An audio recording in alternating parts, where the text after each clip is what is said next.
Hello there, it's Carrie Rhodes here. Welcome back to my YouTube channel. In today's card making video, I'm playing with some stamps, dies, and stencils that coordinate together to make this Harvest Rainbow. They're pretty cool and they're from Trinity Stamps. So this is the Harvest Rainbow stamp set. Here's the coordinating die set to die cut out all the things. And there's also this Build a Rainbow stencil that works with this stamp and die set. So I'm going to be using some inks from Altenew, a dark color and a light color to create my rainbow. I'll have all of them linked for you in the description box below so you know exactly which ones I used. I did end up changing one of the yellow ones I just showed there, my lightest color. So we're going to start with stenciling. You can see that these stencils have etched lines in them. So you can actually use this stencil all by itself to create a rainbow. Using the etched lines, you line up what you've already stenciled so you can stencil the next rainbow. It masks it off for you. It's really cool. But for today's card, I'm doing each of the arches of the rainbow individually with the lightest of the two colors that I chose for my rainbow. I am putting a couple arches on each piece so it's easier to go back and die cut them out. Then after stenciling, I am going to stamp over the top of each of these arches with a stamp in a darker color from that Harvest Rainbow set. So here's where I switched out my lightest color to Citrus Burst, and then I'll stamp Honey Drizzle over the top so you can see all the ink colors in the screen again as I am stenciling. For my lightest color of blue, I used Dewdrop, such a cool color. I'm going to use that color again on my background. And now it is time for the last bow of the rainbow, the green, which is Frayed Leaf. And then I'm going to go with Evergreen over the top of that. I really tried to pick some rainbow colors that maybe were a little bit richer in tone for a harvest feel instead of a, bright summery rainbow. Okay, so now it's time for the super cool part of stamping over the top of these stenciled arches with a stamped image. Now, each of these arched images are leaves. I was just using the die there to make sure I had this super bendy, stretchy stamp arched in a way that I would still be able to die cut it out. So now I'm stamping over the top with velvet ink for my red bow, and you can see all those little leaves pieced together to make this super cool arch for the rainbow. And each of the arches actually have different leaves in them. So here we are doing orange. I'm going to speed this up just a little bit. I am going to stamp each of them out 2 times to really get a nice crisp impression. You can line up your stamp with the arch of the rainbow. You can see I didn't get mine perfect every time, and it actually was fine. So don't stress about that. Just have fun building your rainbow. Here's the yellow, that Honey Drizzle over the Citrus Burst ink looks fabulous. You can use whatever inks that you happen to already own to do this technique and just have fun mixing and matching and experimenting with all your different ink colors. Love this blue combination with that dark kind of indigo blue.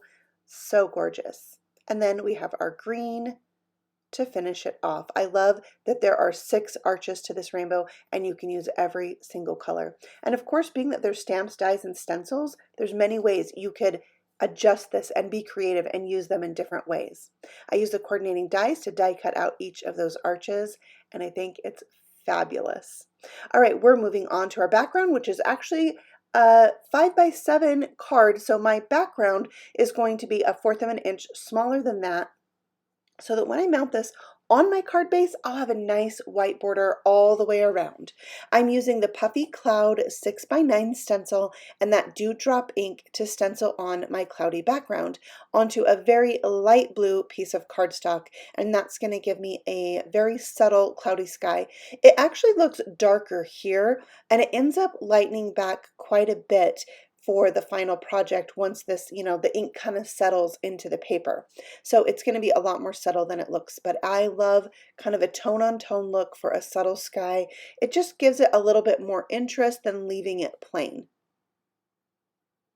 So I'm going to do 3 or 4 rows of clouds, and then I'll do a little bit more ink on the bottom so that that bottom row isn't so bright. And then I'll also give a little ink on the edges to finish off this cloudy background. I love it so much. It's so very pretty. Do you love clouds? I love a cloudy background. All right, so then I have that all done. I am going to add a little bit of splatter to this because you know I love splatter. I can't not do it. So I brought out my Altenew metallic watercolors, and I am using some gold and splattering that on using my scraggly brush and the edge of that window sheet, which gives me a really fine splatter. Adding a little bit more water, and then I was trying to use this brush to get a little bit bigger splatters, which is actually a set of brushes I got from the Dollar Tree, and they work really well for splatter. All right, speaking of rainbows, this Slimline Rainbow die set is one of my absolute favorites from Trinity Stamps. It makes a slimline rainbow, as you can see, but it also has this cloudy border. So I die cut that to be the bottom part of my card for my rainbow to kind of nestle into. I wanted the rainbow to stand up a little bit and have some dimension, but I didn't want to use like 100 teeny tiny cut up bits of foam tape or foam squares or, whatever. So I just used some heavyweight cardstock, die cut each of those arches again, and then backed each of the arches that I stamped with that die cut extra piece. And now I'm using my cloudy border as a guide so I know where I want to glue each of my rainbow pieces down. And they're going to overlap just a tiny bit as I glue them so that there's not too much of a gap between each one. I want the ends of each of those arches to line up. So that's what I'm going for as I'm gluing them down. I did need to use like a decent amount of glue, maybe more than I normally would because of the overlapping, and really take a moment to press them in place. Next, I am adding a little bit more of that dewdrop ink around the outer edge on my clouds, but not on the cloudy part itself. I took that same super light blue cardstock, stamped my sentiment with some Versamark ink, and embossed it with gold powder, and that says, "You are a blessing." Now, one thing I really love in this die set is the die that cuts out the sentiment, because it cuts so tight around this sentiment, and you've got the space in between the words. I think it's super cool, and I didn't find it very hard to line it up, and it comes out just beautiful. I love the attention to details and things like this. And then I die cut a darker blue cardstock to put that on, and I think it looks great for this card. Next, I die cut a little extra cloudy piece to go in the center there. I felt that dip down was just a little bit too much. And then I want this to be higher than my rainbow. So I have that same heavyweight cardstock. I have 2 scraps. I'm going to put that towards the bottom, and that's the part I'll glue down to my card. And then it's easy for my rainbow to sit behind that. Then I can just trim off the excess. I always like making my strips a little bit longer and then trimming it off so I don't have any tiny little gaps where I might have cut it a little smaller. Next, I am bringing in these individual leaf images from the Harvest Rainbow stamp set and stamping them like they're falling in the sky, kind of like rain forms a rainbow, but in this case, the leaves form the rainbow. So I'm using those darkest inks that I use to stamp my arches and stamping the leaves down. Now, in hindsight, I wish I would have stamped the leaves with a little bit more space in between them. They're kind of really packed in there, and you can see I'm already using the purple, and now I have a gap between the purple and the clouds. So I did a little bit more stamping with the lightest color and kind of had them fade out, and I liked how that looked as well. So I mounted that onto my 5x7 card base cut from some heavyweight white cardstock, and then I'm using some Journey Glaze to give a shiny effect to each of the bows of this rainbow.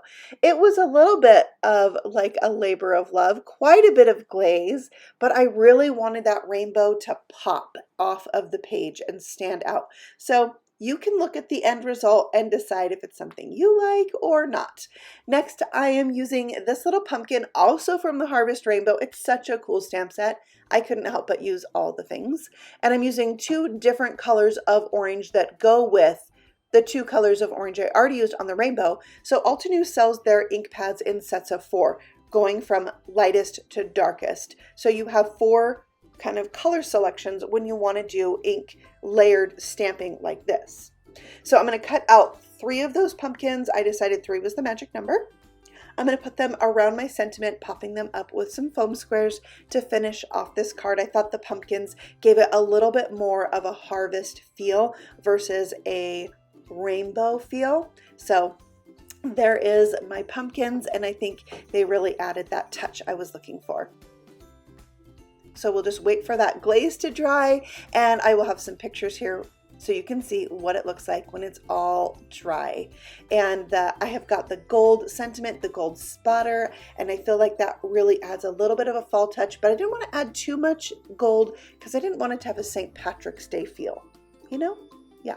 All right, so that is a look at the Harvest Rainbow Stamps and Dies and the layering rainbow stencil, which I think is just fabulous. So if you have any questions, please feel free to ask, and I love hearing from you. So feel free to leave me a comment below. If it's your first time here, feel free to subscribe. I actually have new videos all the time, and the supplies I use are also listed for you below.